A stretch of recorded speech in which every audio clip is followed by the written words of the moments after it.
그 들어오기 전까지는 어떤 생각이냐면, 야, 내가 이제 고향에 가네. 내가 그렇게 그리워하고 마음 상켠에 있었던 그 고향에 대한 마음이 늘 있잖아요, 동경이. 그렇죠. 그런 기대감이 있는데 보이부에 딱 들어가는 순간 그게 생각이 완전히 바뀌더라고요. 그러니까 지옥으로 바뀌면서 뭐든 해야 되겠다. 그냥 여기서 죽을 수도 있겠다. 뭐 보이부에 들어가는 순간부터 생각이 완전히 달라지고.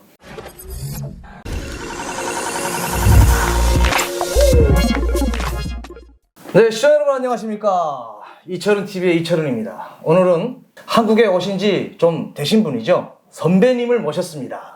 본인 소개 부탁드립니다. 네, 반갑습니다. 저는 김주찬이라고 하고요. 함경북도 어랑에서 살다가 지금 대한민국으로 온 지 20년 차, 딱 20년 됐습니다. 20년. 네. 진짜 대선배님이네요. 함경북도 어랑이요? 네. 어랑 하면 어랑천발전소가 있는 건 아니에요? 맞고, 또 많은 분들이 알고 계시는 어랑 비행장이 굉장히 유명하다 보니까. 아, 그래요? 네, 와서도 뭐 국정원에서 그 조사를 그 비행장 관련된 걸 굉장히 길게 봤더라고요. 아, 그게 네. 아무래도 비밀을 막 시민들을 캐내려고. 네. 근데 비밀 캐낼 만한 게 없었어요. 뭘 아는 게 없어가지고. 모르니까. 네. 네. 아, 지금은 혹시 유튜브를 하고 계시잖아요? 네, 뭐 위로TV라고 하는 채널을 뭐 개설해서 지금 이제 막 시작한 지 얼마 안 됐고요. 위로TV에 대해서 잠깐 소개 좀 해주세요. 네. 위로TV는 저희가 이제 위로재단이라고 하는 법인을 제가 운영을 하고 있는데, 주로 탈북민들의 정착, 그리고 정착하신 분들이 저처럼 이렇게 뭐 한 15년, 20년 이렇게 넘어 이제 시간이 됐기 때문에 그들이 결혼해서 낳은 아이들 교육 문제, 그래서 이런 것들을 관심을 가지고 하고 있는 일을 TV를 통해서 이제 유튜브를 통해서 그렇죠. 네, 소개하고, 또 탈북민들이 살아가는 이야기부터 북한의 여러 그런 상황들, 이런 것들을 민감하게 또 같이 소개하고 네, 그런 채널입니다. 여러분 많이 찾아와 주세요. 네, 위로TV 구독과 좋아요 좀 부탁드리겠습니다. 왜냐하면 이렇게 좋은 일을 하고 계시는 분들은 적극적으로 소개를 해가지고, 아유, 감사합니다. 그리고 또 미디어를 통해서 널리 홍보돼야 된다고 저는 생각을 하거든요. 너무 네. 감사합니다.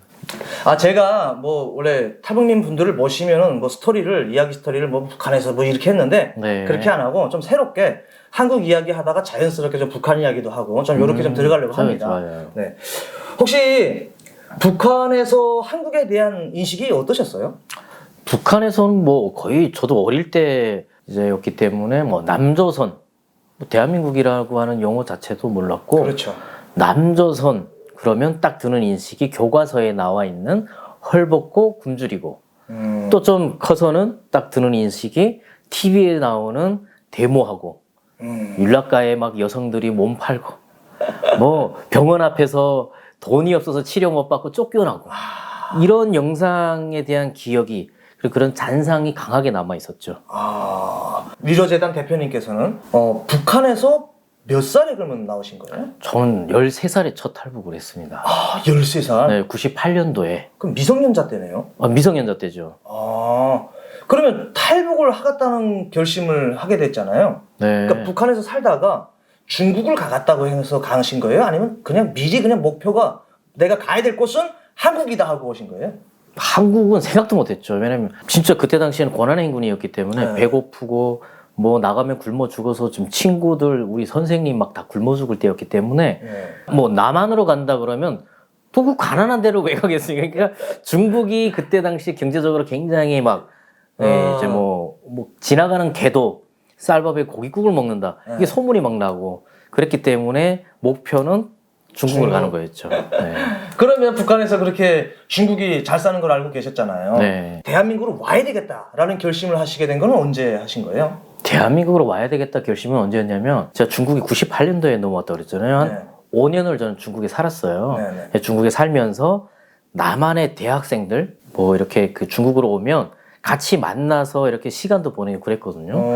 그럼 자연스럽게 또래들을 만나잖아요. 그러면서 처음에는 남조선 사람 만난다 그러니까 막 엄청 긴장되고, 뭐 엄청 일단 뭐 손발이 막 덜덜 떨리더라고요. 근데 만났는데 너무 사람들이 일단, 그리고 되게 착하더라고요. 그래서 막 그 왔던 형들 막 가면서 저한테 시계, 지금 보면 이제 G샥 이런 시계를 중국에서 저한테 시계를 채워주고, 그 서로 이제 그런 정이 막 들어가지고, 뭐 저는 줄 건 없었지만 엄청 많이 따르고 이러면서 뭐 남한 사람에 대한 인식이 한순간에 확 바뀌더라고요. 첫 만남에.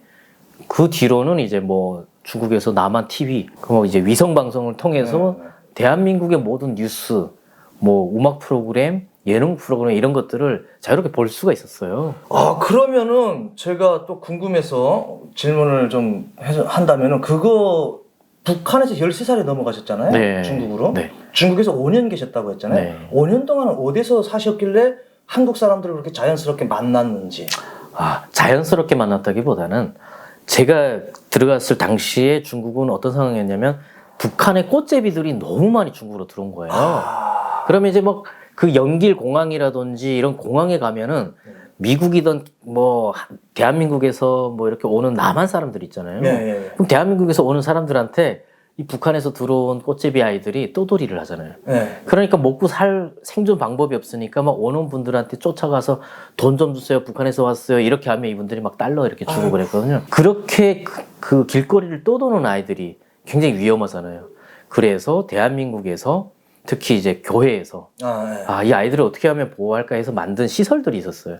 선교사님들이 이제 후원을 해서 만든 시설들. 저는 이제 그런 시설에 있다 보니까 관련된 교회들, 대한민국에 있는 그런 교회들이 청년들, 뭐 이런 학생들 많이 이렇게 방문을 하게 되고 같이 그런 시간들을 같이 보낼 수 있는 기회들이 아무래도 좀 많았죠. 북한에서 13살이었기 때문에 직업은 없었을 거 아니에요? 그렇죠. 그냥 학생 신분이었죠. 학생으로 이제 네. 계시다가 학교 생활은 어땠습니까?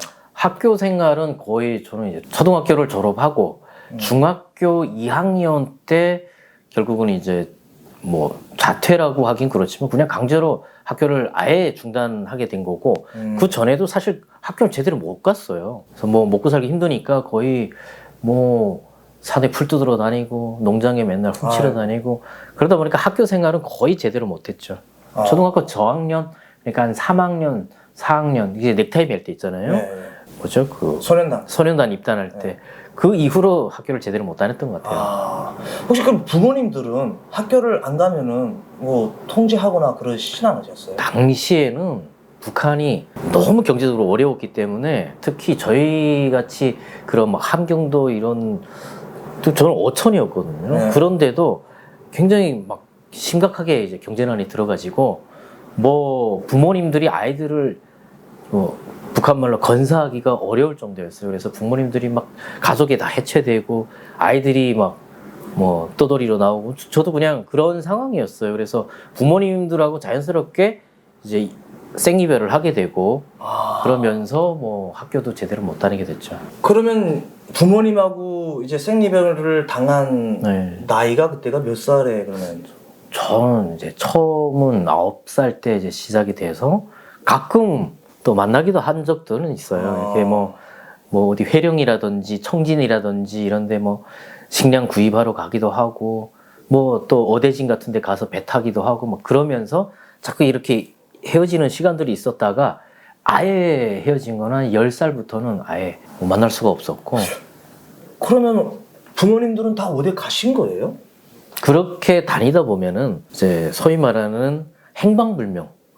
네, 그러니까 북한은 또 왜 그 교통이 안 좋잖아요. 그렇죠. 기차 타고 자동차 타고 어디 뭐 여기처럼 뭐 한두 시간에 다닐 거리를 한 달, 2달 걸리기도 하니까 당시는 더 심각했고 그러다 보니까 가셨는데 안 와, 못 와. 그러면 상황이 어떻게 되는지 모르잖아요. 그렇죠. 그럼 또 예측을 해가지고 어린 나이에 부모님 막 만나고 싶잖아요. 그렇죠. 그리고 상황이 너무 안 좋고 그러면 막 배낭에다가 사진이랑 집에 추억이 될 만한 것들을 다 들러서 메고 또 어머니 아버지 갔을 만한 데를 막 찾아가고 그랬어요. 아이고. 그러면 이제 엇갈리기도 하고 그러면서 어느 순간 가족이 서로 만날 수 없는 상황이 되고 그랬죠.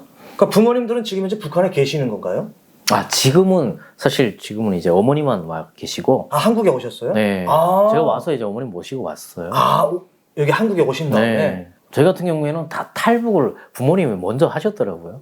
그러게. 제가 지금 솔직히 그걸 물어보려고 했던 거예요. 그러니까 이제 그 상황이 되면서 부모님대로 탈북을 하고 저도 생존을 위해서 탈북을 했는데 이제 나중에 어떻게 다 만나게 된 그렇겠죠. 거죠. 뭐 국정원 조사하는 과정에서도 나올 수 있고 하기 때문에. 그런데 저도 혹시 먼저 어머님이나 아버님께서 대한민국에 오지 않았을까? 이런 생각을 했었거든요. 지금 그래서 이 질문을 해야 되겠다 했는데 먼저 어머님이 와 계신다고 하니 아버님은 뭐 아버지는 이제 뭐 북송되고 하다. 남자들이 탈북하기 어렵잖아요. 맞습니다. 그럼 남자들이 좀 중국에서 살아있기도 좀 힘들잖아요. 그러니까 중국에서 살아있지를 못했어요. 결국 또 북송되면 또 도망 나왔다가도 북송되고 해다가 나중에는 그 함흥어로에 끌려갔었어요. 그래서 함흥어로에서 사망 그 직전에 이제 뭐 통보를 받은 적이 있는데 그래서 사망하셨을 거라고 생각을 하죠. 네. 네. 그래서 그랬을 수 있을 것 같아요. 그러면 다시 이야기를 돌아와서 중국으로 다시 넘어간다면은 중국에서 이제 교회에 그러면 계신 건가요? 네, 그렇게 뭐 신앙 활동하고 교육받고 또 거기서만 이제 그런 것만 시키지는 않았어요.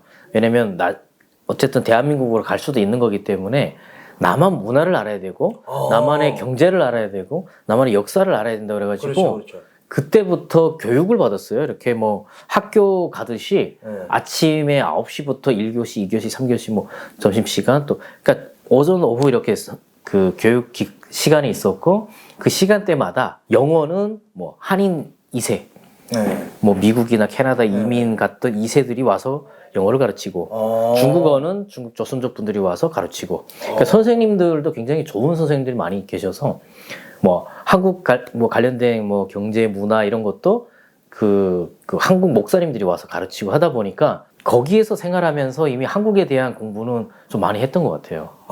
교육을 많이 시켰나 보네요. 네, 거기 이제 저희 가르치던 그러니까 시설을 운영했던 선교사님이 굉장히 그런 쪽으로 좀 빨리 깨신 것 같아요. 그래서 저희한테 너희들이 이거 알아야 된다 그래가지고 뭐 위성방송 TV도 사실 저희 나이가 민감한 나이기 때문에 그런 유행에 빠지기 쉽잖아요. 그렇죠.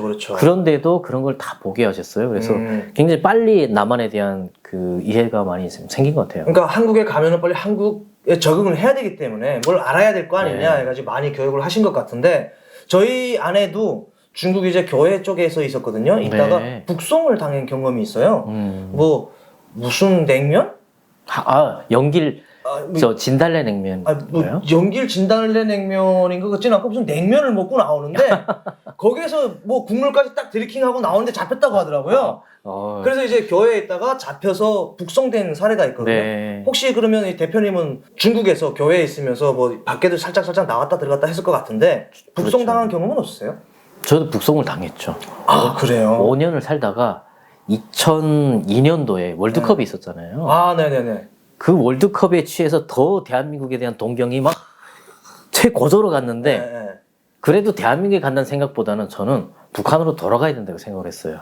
왜냐면 그때 그렇게 교육도 받고 그렇게 했으니 다시 북한에 가서 우리 고향에 있는 가족들, 친구들 가서 이 사상을 좀 깨우치고 이들을 구원해야겠다. 이 속박에서 막 풀어줘야 된다. 이런 생각이 있었어요. 그래서 남한으로 간다는 건 왠지 배신 같고 오히려 나 혼자 잘 먹고 잘 살고 그럴 수가 없는 생각이었어요. 그래서 북한에 가야 된다는 생각을 가지고 있었는데 2002년 딱 지나고 TV를 보는데 갑자기 그 한국 뉴스에 탈북자들이 대량으로 막 그 20몇 명인가 막 그 대사관을 막 뛰어 넘어가는 뉴스가 나오는 거예요. 탈북민들이 막 담장 넘어가고 공항 뿌리치고 뛰어 들어가는 거예요. 이분들이 성공해서 그 과정들이 계속 언론에 나왔어요. 그래서 대한민국 뭐 대사관에서도 인터뷰하고 대한민국에 오는 과정 이 모든 게 다 노출이 됐는데 같이 생활하던 친구들이 많았어요. 저희 한 10명씩 한 집에 같이 있었거든요. 그중에 저희 친구가 자기 동네 친구라는 거예요. 원성 친구인데 저 우리 옆집에 있는데 그러는 거예요. 그러니까 뭐 갑자기 더 대한민국에 가고 싶은 마음이 친구가 가 있잖아요. 그렇죠. 나는 여기 있는데 옆집 애가 지금 대한민국 갔네. 그렇지. 먼저 가서 자유의 맛을 보고 있는 거야. 그리고 어느 날 자고 일어났더니 거기 있던 친구 한 명이 편지를 써놓고 사라진 거예요. 저는 대한민국에 가고 싶습니다. 저는 오늘 북경으로 갑니다. 쪽지를 써놓고 사라졌어요. 그러고 나서 정확하게 한 6개월 뒤에 전화가 왔어요. 대한민국에 갔다고. 혼자 하나원을 나온 거예요. 벌써. 이야. 갔더니 그때 이 친구가 북경 대사관을 진짜 혼자 찾아갔어요. 그 기차 타고. 가가지고 대사관에 그 뉴스에 나왔던 것처럼 당당하게 혼자 걸어서 들어갔어요. 이 친구는. 공안이 안 말렸대요? 공안이 너무 당당하게 들어가니까 남한 사람인 줄 알았나 봐요. 원래 이게 막 여권이든 그렇죠. 뭐 이게 신분을 확인하고 들어가야 되는데 너무 자연스럽게 이 친구가 그 대사관 이 테두리를 그 주변을 한 며칠을 이렇게 돌았대요. 네. 돌면서 계속 살폈나 봐요. 분위기를 보다가 결국에는 그날 이제 마음을 먹고 딱 걸어 들어갔는데 아무도 안 잡더래요. 야, 그러니까 그냥 엄청나게. 떳떳하게 그냥 당당하게 네. 들어가니까 저거 뭐야? 대한민국 사람인가 보네. 하면서 여권 뭐 수소가랑 왔나 보다 그래. 자연스럽게 들어간 거예요. 들어가면서 이 친구가 대한민국에 오게 됐고, 그러니까 굉장히 빠르게 온 거예요. 와가지고 전화를 저희 그 선교사님한테 하면서 그때 처음으로 우리 사이에 대한민국 간 친구까지 생긴 거예요. 제가 이제 전화기를 딱 받아가지고 제일 먼저 그걸 물어봤어요. 너 이 전화기 네 거냐? 네. 와, 내 손전화기. 와, 와, 내 핸드폰이 있다는 건 이거 막 신세계잖아요. 로망이고 막. 나만 드라마에서만 봤던 거. 그렇죠. 내 거라는 거예요. 그때 이미 가야겠다. 이미 가야겠다가 다 정해졌어요. 손전화 하나에 꽂혔네요, 그냥. 완전 꽂혔죠. 아. 왜냐면 나만 드라마 보면은 그렇죠. 그때 당시에 저희가 막 이렇게 재밌게 봤던 드라마가 그대 그리고 나 막 이런 드라마였는데 그건 조금 옛날 드라마인데도 그때 당시에 막 차인표 씨가 네. 그 저기 그때 벽돌폰 아니었나요? 벽돌폰이에요. 그거 들고 다니는 그것도 막 멋있다 그랬는데 이 친구가 약간 그 접는 폰 이런 거로 전화하는 폴더폰. 폴더폰. 네. 그때 막 그 나만 TV를 보고 있었거든요. 그런 폰을. 근데 이 친구가 쓴다는 거예요. 아, 그때 이미 가겠다고 결심을 했던 것 같아서 그때 시도를 했는데 저희는 이제 뭐 라오스에 갔다가 라오스에서 잡혀가지고 뭐 단동을 통해서 신의주로 북송이 돼서 그래서 그 폴더폰에 꽂혀가지고 한국으로 가야 되겠다고 오다가 이제 라오스에서 잡혀서 예, 단둥에서 신의주로 이제 북송이 된 거예요. 북송이 됐죠. 아유. 그래서 우리 이철훈 씨처럼 그 보이부 아, 또 저는 이제 죄송합니다. 바로 신의주 보이부로 바로 들어갔는데 네. 저 깜짝 놀랐어요. 왜요? 신의주 보이부에 들어갔더니 보이 지도원들 있잖아요. 네. 이제 뭐 조사하고 막 하는 네네. 대한민국에 대해서 얼마나 잘 알고 있는지 웬만한 대한민국 국민보다 더 잘한다는 생각이 딱 들더라고요. 그 사람들은 통제 한매하면서 더 많이 보거든요. 더 많이 보고. 사실상 뇌가 썩어 있는 건 그 사람들이에요. 그런데도 왜 그런지는 모르겠지만 어쨌든 해야 될 일이니까. 그렇죠. 그들의 일인가. 그러니까 그냥 뭐 이 사람들이 조사하는데 대한민국을 너무 잘 알고 있기 때문에 대한민국으로 가다가 잡혔다라는 사실을 숨기는 게 너무 어려운 거예요. 질문 하나하나가 굉장히 날카롭고 분명히 다른 질문 한 것 같은데 그 질문이 사실은 그렇게 그런 훈련을 받나요? 유도 질문. 유도 질문이 너무 날카로워서 그 같이 이제 북송된 친구들이 저까지 포함해서 한 10명 정도 이제 같이 북송됐는데 처음에는 저희도 다 속이려고 했는데 결국 이제 그 다 진실을 토로하게 된 거죠.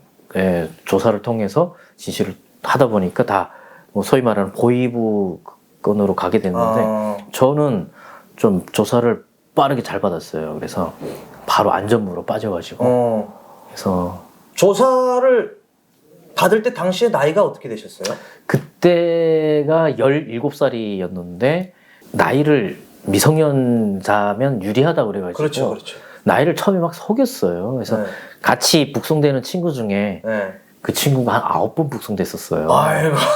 이게 소위 말하는 뭐 진짜 그 빠꼬미가 된 거예요. 그 북한에서 전과자라고 하죠. 네. 우리나라도 전과자라고 어마어마한 하죠. 전과를 가지고 있는 거죠. 근데 이 친구가 여러 번 북송을 당하다 보니까 그런 요령이 있는 거예요. 그럼 저는 한 5년째 이렇게 있으니까 한번 몰랐죠. 근데 딱 중국 변방대 감옥 들어갔는데 이 친구가 제일 먼저 하는 게 뭐냐면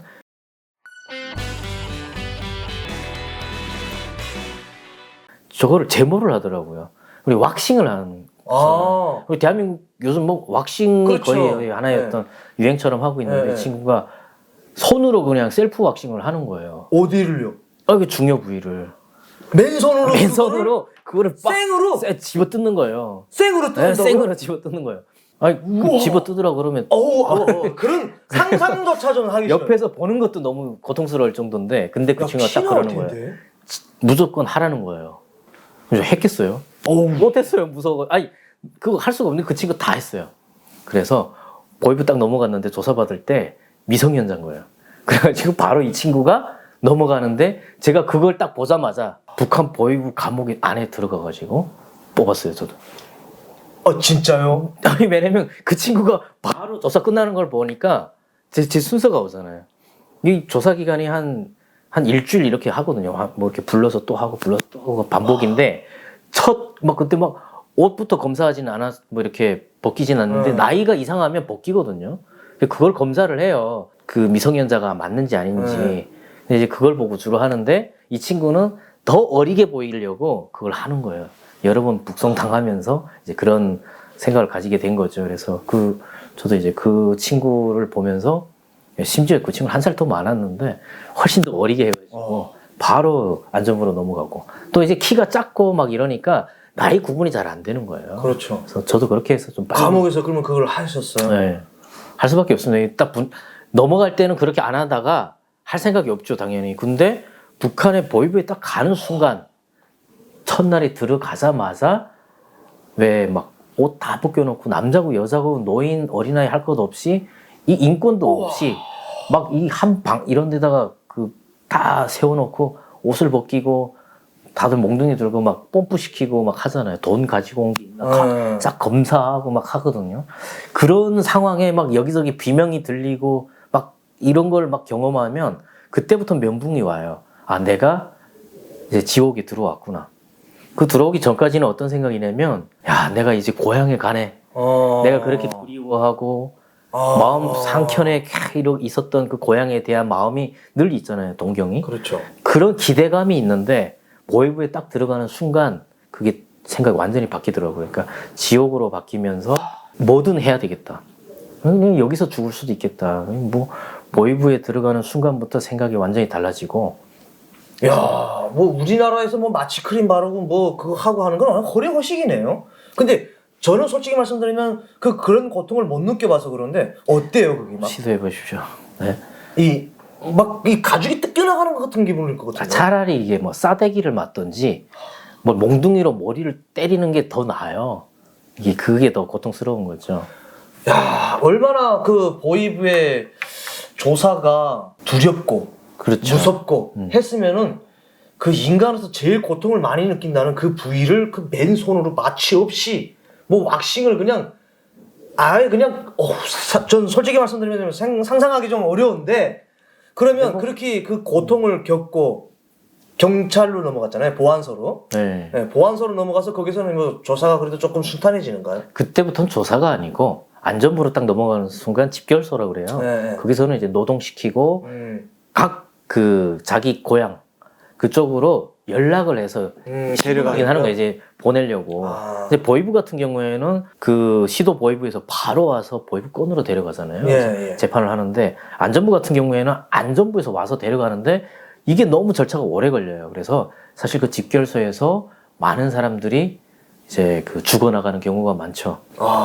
이게 그 시설이 너무 열악한 데다가 먹는 것도 뭐 옥수수 몇 알 가지고 그냥 연명을 해야 되니까 노동은 많고 그래서 많이 죽습니다 여기서.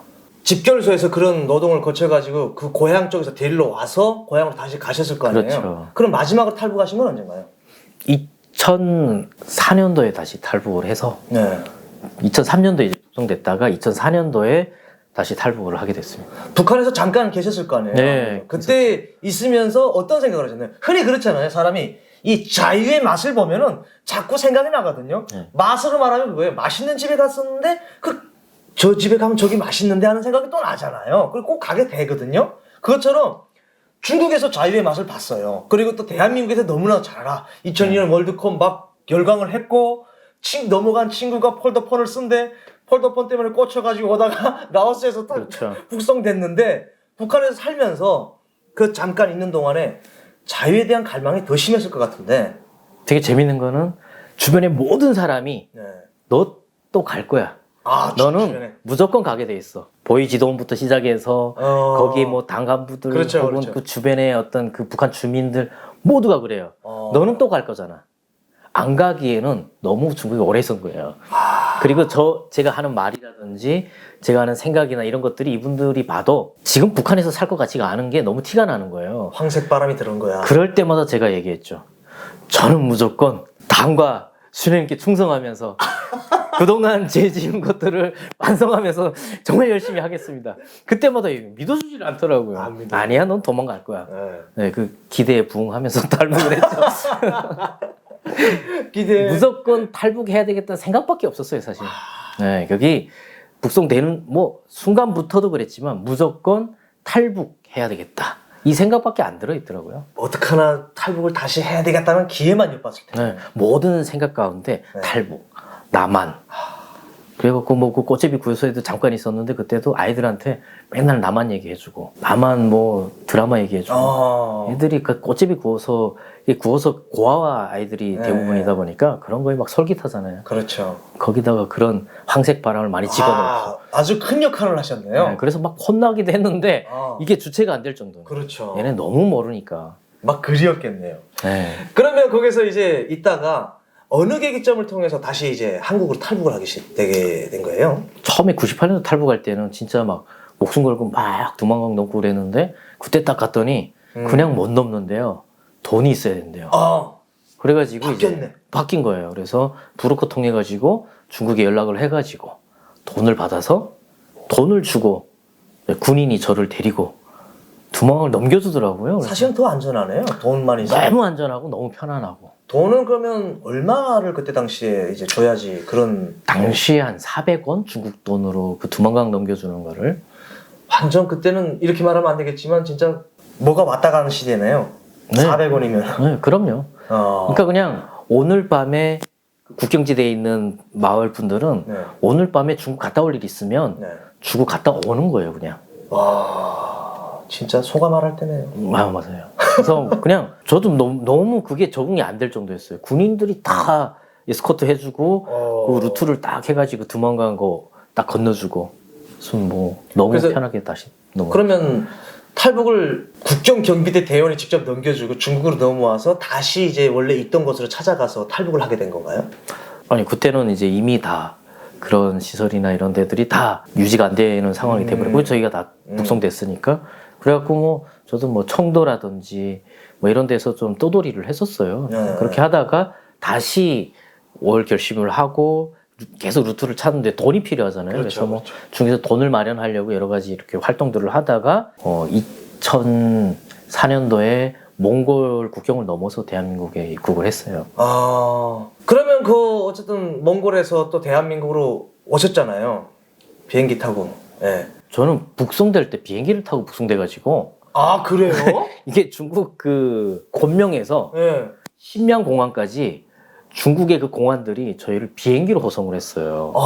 아니 북송시킬 때도 비행기 타고 북송시키는. 다른 분들한테 물어봤는데 다 그 차로 이동하는 분들 대부분인데 저희 같은 경우에는 어린아이들이라 그런지 그때 당시에 막 아주머니 공안도 있고 막 그런데 이분들이 너무 막 안타까워하고 뭐 저희 같은 사례를 많이 안 접해본 분들이에요. 그렇겠죠. 보니까. 그래서 이제 현금 막 빼서 우리가 북한에 나가면 돈 필요하다 그랬더니 막 갖다 줘서 우리가 비닐에 싸가지고 많이 먹고 나가고 그랬거든요. 근데 다 비행기로 호송돼가지고 첫 비행기를 북송되면서 타고. 그게요?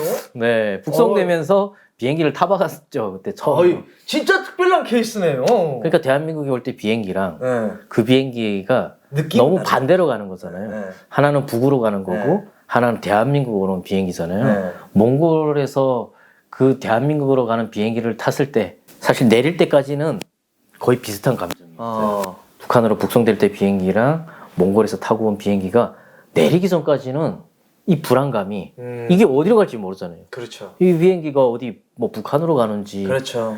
그런 불안감이 끝까지 있었는데 딱 내려다봤는데 이제 비행기 내릴 때쯤 되니까 인천국제공항 그게 보이는 순간 그 모든 불안과 걱정과 그동안의 어떤 그 고생했던 그렇죠. 모든 시간들이 오버랩이 되면서 진짜 막 엄청 울었었어요. 엄청 울고 그래서 거의 막 제 인생 통틀어서 가장 극적인 그런 그 계기가 된 것 같아요. 그 인천공항 비행기 착륙할 때가. 뭐 같은 비행기는 아니었겠지만 어쨌든 비행기를 타고 한 번은 북쪽으로 한 번은 남쪽으로 오는데 같은 비행기 안에서의 다른 느낌. 완전히 다르죠. 네. 그리고 또 인천국제공항에 내리는 순간에 그동안 쌓였던 공포와 그리고 또 위압 모든 것이 이제 또 다 스며내려가는 그런 시간이었던 것 같은데 그러면 이제 와가지고 국정원에서 조사를 받잖아요. 친구들이 먼저 와 있었으니까 조사도 되게 헐했을 것 같은데. 네, 조사는 뭐 특별한 건 없었어요. 그냥 네. 뭐 이미 와 있는 친구도 있고 그러다 보니까 조사는 간단한데 이제 뭐 어랑 비행장 뭐 이런 네. 게 조금 있었고 그래서 뭐 되게 빨리 조사를 받았죠. 어랑 비행장에 대해서 오만큼 알고 계셨어요, 그런데. 어랑에 비행기가 있구나. 아, 그 정도. 머리 위로 비행기가 지나가는구나. 뭐 그 정도밖에 몰랐기 때문에 뭐 위치를 지도를 그려봐라 뭐 네. 이런 얘기 해도 되는지 뭐 그런 걸 물어보더라고요. 그래서 하나도 모르겠습니다. 아, 네.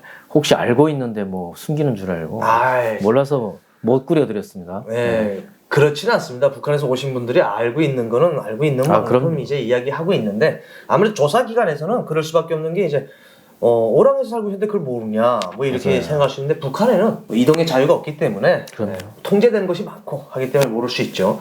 그러면 이제 대한민국에서 뭐 인천공항의 첫 인상이라는 건 솔직히 그랬을 거예요. 그 전에 말씀하신 것처럼 그런 인상이었는데 기본적으로 많은 분들은 국정원 조사 끝나고 나와서 대한민국에 정착하면서 정착하면서 대한민국에 대한 실감을 느끼거든요. 아, 그렇죠. 어땠어요 그때? 저는 뭐 지금도 기억이 생생하게 남는 거는 나오자마자 네. 친구가 어디를 데려가더냐면 PC방을 데려가더라고요. 아, PC방에 딱 들어갔는데 이게 막 신세계인 거죠. 그래갖고 게임이 내가 머릿속에 상상하던 게임 그런 것들을 실제로 막 놀고 있는 거예요. 아니 막 축구하는데 막 그런 기술이 저거를 자기가 직접 했는데 막 되는 거예요. 와, 막 그걸 막 오버헤드 킥을 하고 네. 총도 막 내가 막 움직이는 대로 움직여지는 그런 게임들. 그런 것들이 막 눈이 막 돌아가더라고요. 그래서 한동안 PC방에서 좀 살았네요. 아, 그래요? 제가 대한민국에서 PC방을 한 번도 못 가봤습니다. 아, 그래요? 네. 요즘은 그래도 많이 좀 이렇게 PC방 문화가 좀 예전만큼은 아니지만 네. 저 때는 PC방이 원체 많이 인기가 있었기 때문에 거의 뭐 가서 살아도 그렇게 불편함은 없었어요. 네. 아예 대한민국에서 PC방을 단 한 번도 안 갔어요. 저도 북한에서 게임을 많이 해가지고, 네, 그 북한에서 이것도 많이 하고 그리고 또 그 이후에는 핸드폰이라서 핸드폰 게임 많이 했는데 그래서 차라리 PC방을 아예 안 가겠다 그래서 한 번도 못 가봐가지고 솔직히 말씀드리면 PC방 문화에 대해서 이야기하면은 제가 할 말이 그렇게 네. 없습니다. 아니, 제가 대신 알려드릴게요. 뭐 그것도 알아야지 이야기를 할 텐데. 자, 그러면은 PC방에서 한동안 빠져서 살았는데 우리 대표님께서는 라오스에서 북송될 때 네. 먼저 간 친구분이 폴더폰 쓰는 것 때문에 그게 야, 그렇죠. 난 무조건 한국 가야 된다 해가지고 탈북을 하는 과정에서 북송이 됐단 말이죠. 그렇게 기다리던 대한민국에 와서 핸드폰 사용해보니까 어땠어요? 저는 아예 하나원에서 썼어요. 예? 하나원에 있을 때 하나원에서 핸드폰을 쓸 수가 있어요? 못 쓰죠. 몰래 썼죠, 저는. 이미 하나원은 들어오면서 네. 그 먼저 나와 있는 지인들이 좀 있었어요. 그래가지고 그렇죠. 지인들한테 통보를 해가지고 몰래 핸드폰을 가져다 달라. 무조건 핸드폰 쓰고 싶었구나. 무조건 쓰고 싶어가지고 그때 당시에 SK 뭐 어떤 네. 폴더폰인데 그걸 받아가지고 전화를 무지하게 했죠. 그걸로 게임도 하고 하면 안 되는 거더라고요. 돈이 엄청 나오는 건데 네. 그 지인들이 다 갚았어요. 어머나. 핸드폰을 너무 그러니까 좀 하고 싶으니까 네. 아예 그냥 불법이었습니다. 그때 하나원에서는 사용할 수 없는데 불법은 절대로 안 됩니다. 몰래 네. 사용했죠. 네. 아, 그래서 그 게임하고 그 지인분들이 욕했겠네요. 아, 이놈 시키 뭐. 그래갖고 뭐 지금 여자친구하고 거의 밤새 전화 통화하고 당시에는 전화 통화 하면 요금이 계속 증가하는 방식이었는데 잠깐만요. 제가 잘 안 맞는 것 같아서 근데 아다리가 하나원에 있을 때 여자친구가 어떻게 있었어요? 저는 이미 그 중국에 있을 때 네.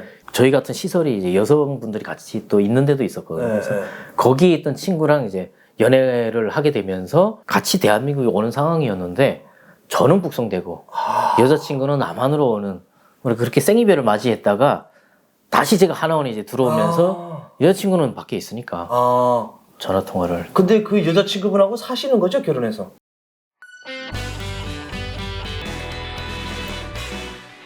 다행히 그분하고 살고 있습니다. 아유, 저 혹시나 또 다른 분하고 사시는데 이렇게 당당하게 말씀을 하시면은 그럼 죽죠. 대표님 사모님께서 보시고 이놈하고 또 큰일 날까봐 그랬는데 그 여자친구분하고 사시는 거 있고요. 그리고 그때 그 핸드폰을 가지고 여자친구분하고 또 밤새 전화 통화하는 거죠. 이거 얼마나 신세계예요.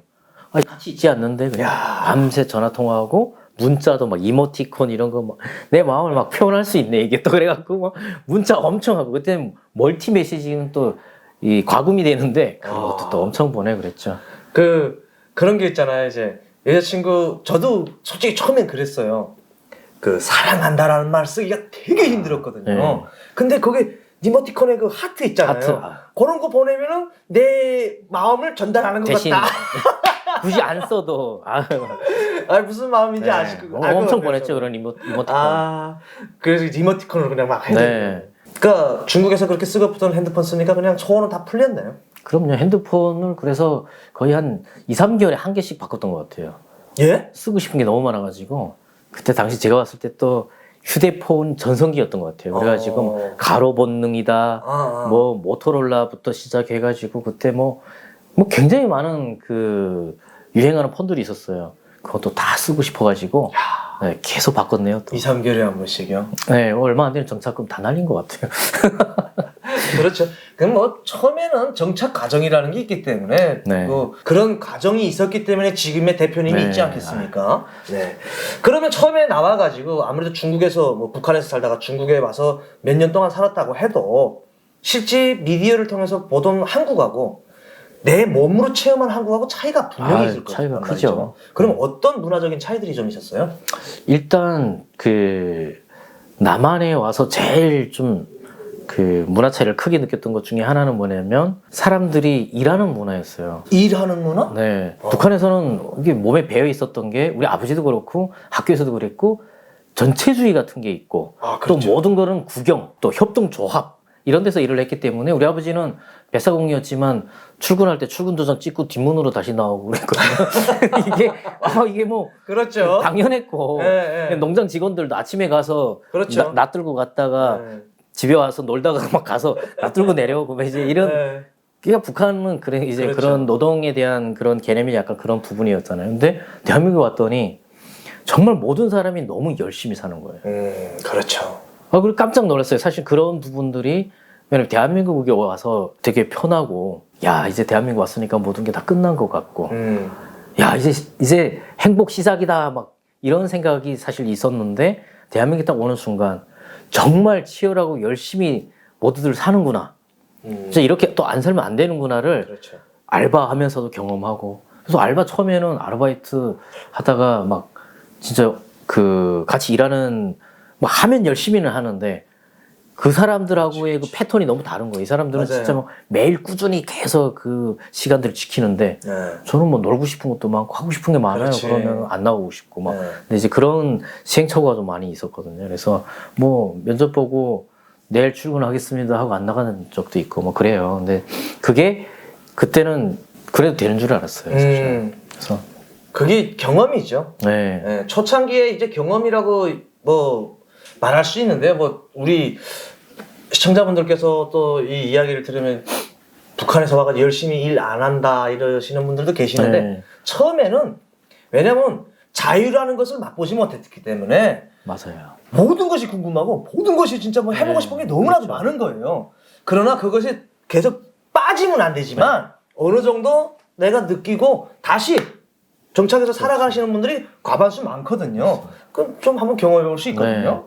그래서 짧은 시간이지만 그럼에도 불구하고 그런 방황하는 저 같은 사람을 또 누군가는 기다려주고 그렇죠. 네, 배려해주고 그래서 또 생각이 바뀌기도 하고 그랬던 것 같아요. 그래서 뭐 계속 그런 삶을 살지 않게 되는 이유도 누군가의 어떤 그런 배려 또 기다려주는 것 그런 것들이 좀 필요한 것 같아요.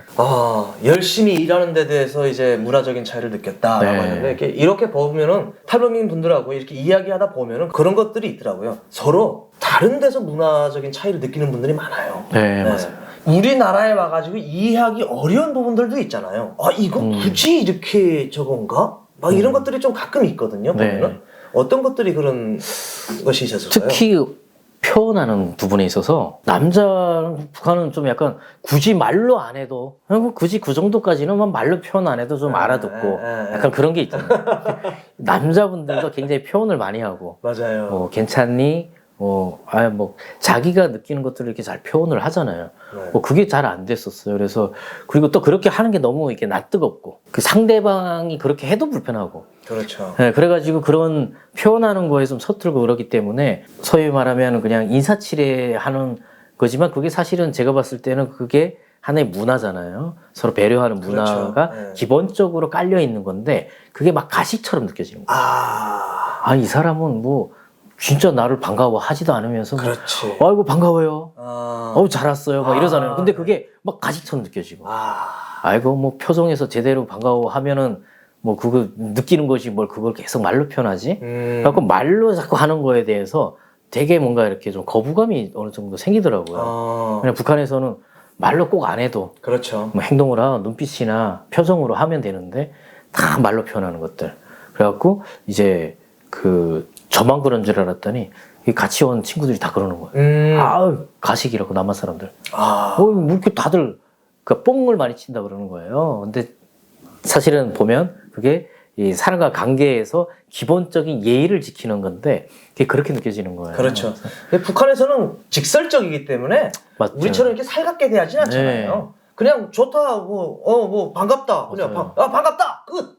그다음에 예. 우리처럼 이렇게 안 하기 때문에. 그래서 오해가 많이 생기더라고요. 그렇죠. 나는 진짜 좋은 건데 뭐 배려를 해주잖아요. 네, 네. 이거 음식이 입에 맞아요? 아, 예, 맛있습니다. 맛이 없어 보이나 봐. 이게 막 아니 리액션이 맛있습니다. 이렇게 인상 쓰고 이러니까. 그렇죠. 맛있다는 표현도 인상 쓰면서 하거든요. 진짜 맛있으니까 맛이 없으면 말을 안 하는데. 네. 근데 이제 그런 것들이 막 오해가 생기기도 하더라고요. 그래서 이게 남북한이 이런 또 문화 차이가 언어에서 또 많이 오는 건 아는 것도 좀 어린 나이지만 그런 걸 많이 좀 그렇죠. 느꼈죠. 이제 언어라든지 뭐 대해주는 거에 대해서도 뭐 가식적으로 느낀다 이렇게 또 생각할 수도 있죠. 네. 근데 사실은 아무래도 살아온 문화가 다르기 때문에. 맞습니다. 네, 살아온 문화가 다르기 때문에 그런 오해가 있었는데, 그러면 우리 대표님께서는 지금 나에게 가장 인상이 있었던 것들을 이야기하고 있잖아요. 네, 그렇죠. 예, 그 스토리를 다 이야기하자면 지루해서 우리 시청자분들도 보지 않기 때문에 예, 그래서 기본적인 것만 이야기하고 있는데요. 자, 정착을 지금 보면 대표님 잘 하셨잖아요. 먼저 온 선배로서 진짜 잘 하셨는데 후에 오는 탈북민분들이라든지 그리고 지금 정착을 잘 못하고 있는 탈북민들도 있어요. 네, 있죠. 예, 그런 분들에게 우리가 정착을 잘 하려면은 과연 어떻게 해야 되는지 이런 조언 한번 부탁드립니다. 이게 정착을 뭐 저도 잘했다 이런 것보다는 시행착오를 겪잖아요. 그렇죠. 제가 아까 이야기했던 그런 문화 차이라든지 언어에서 오는 그런 괴리감이라든지 뭐 기본적인 그 예의라든지 이런 것에서도 기본적으로 차이를 느낄 정도로 다른 거거든요. 근데 이 다른 것들을 경험을 하다 보면 위축이 많이 되더라고요. 이 위축이 되면서 어느 순간 내가 단절을 하게 되는 경험들을 하게 되는데 그때 이 단절이 지속되면은 제가 보니까 정착에 좀 어려움을 겪는 것 같아요. 그래서 다른 사람들과의 소통이라든지 이런 것들이 좀 점점 줄어들고 자꾸 고립되고 만나봐야 이제 뭐 그나마 익숙한 탈북민 몇 명을 만난다든지 그렇죠.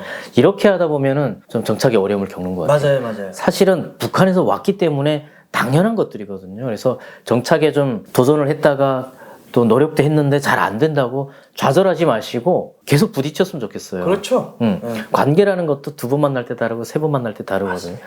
알면 알수록 이해가 되게 되는 거고 몰라서 오해가 생기는 거거든요. 그러면 부딪히는 게 사람만 그런 게 아니라 문화도 그렇더라고요. 그러니까 한국 사회도 그런 거잖아요. 그렇죠. 북한에서 중국에서 살아오면서 완전히 다른 문화지만 한국 사회도 부딪히면 부딪힐수록 익숙해지는 거거든요. 근데 거기서 좌절하고 넘어져서 단절을 하지 않고 끝까지 계속 그 세계로 몸을 던지고 도전했으면 좋겠고, 또 한 가지는 북한에서 왔기 때문에 가지고 있는 고유의 장점들이 있어요. 그리고 그게 단점처럼 보이지만 그건 단점이 아니고 나만 가지고 있는 걸 수도 있거든요. 그러니까 그런 것들을 물론 나쁜 건 개선을 해야 되는 거고, 그렇죠. 그러나 내가 가진 어떤 그런 고유의 것들을 잘 활용했으면 좋겠어요. 그렇죠. 장점을 살려야죠. 네, 그래서 남한에 왔으니까 딱 동화돼가지고 내 모든 걸 다 버리고 막 남한 사람처럼 해야 돼가 아니라 내가 북한에 살아왔지만 내가 가진 맞습니다. 나만의 것들을 천우 씨처럼 북한에서 살아왔지만 대한민국 와서 누구도 못하는, 대한민국 사람들이 못하는 걸 하고 계신 거거든요. 오히려 그렇게 자기 장점들을, 내가 가진 것들을 더 특화시켜서 자신감 있게 살았으면 좋겠습니다.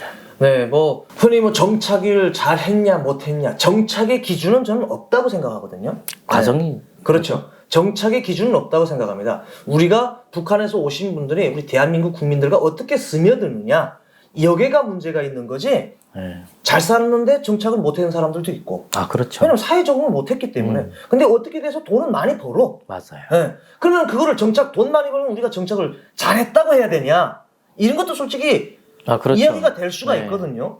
정착과 돈 버는 것과는 좀 또 별개죠. 별개라고 저는 생각을 합니다. 정착도 하면서 돈도 벌면은 그건 뭐 정말 좋은 거죠. 네. 그런데 돈 많이 번다고 해가지고 돈이 많다고 해서 정착을 잘했다라고 또 할 수는 없고 네. 오늘 저희 이철은 TV에 나와주셨는데 너무 고맙습니다. 이철은 TV를 나온 소감을 좀 어떻습니까? 그동안 제가 이렇게 유튜브 채널들 좀 이제 몇 곳을 이렇게 출연을 하기도 했는데 가장 편했어요. 아 그래요? 네. 그리고 가장 편했고 가장 제가 저다운 느낌이라는 생각이 들었어요. 그 이유가 좀 또래기도 하지만 또 진짜 고향 그렇죠. 네. 고향 친구를 만나서 수다 떠는 느낌이 네. 막 들면서 이 채널에 좀 많은 분들이 나와서 이런 감정을 좀 느꼈으면 좋겠다는 생각이 드네요. 고맙습니다. 다 나오신 분들마다 그런 말씀을 하시더라고요. 네. 좀 편안하다. 네, 앞으로 진짜 많이 소개하고 싶네요, 여기. 아, 그래요? 네. 앞으로 많은 분들 출연해 네. 주시고요. 이런 이야기들을 우리 대한민국 국민들과 공유하면서 맞아요. 지금 분단 국가로 살고 있는 것도 북한의 문화에 대해서 저희가 알아가는 것도 좀 쉽지 않은데 그렇죠. 이렇게 미디어를 통해 가지고 남북의 문화가 어느 한계점에 도달하는 것이 아니고 이렇게 스며들어 가지고 그냥 스며들어야죠. 스며들어서 거기에도 그런 문화가 있구나. 네. 우리도 이런 문화가 있는데 하면서 자유롭게 윗동네 나의 고향 윗동네다라는 그런 생각을 좀 맞아요. 하시는 그런 계기점이 됐으면 좋겠습니다. 끝으로 우리 구독자분들께서도 위로TV에 들어가서 좀 많은 북한의 유익한 정보들을 시청하시고 알아가시는 시간이 되셨으면 좋겠습니다. 오늘 출연해서 고맙습니다. 네, 감사합니다.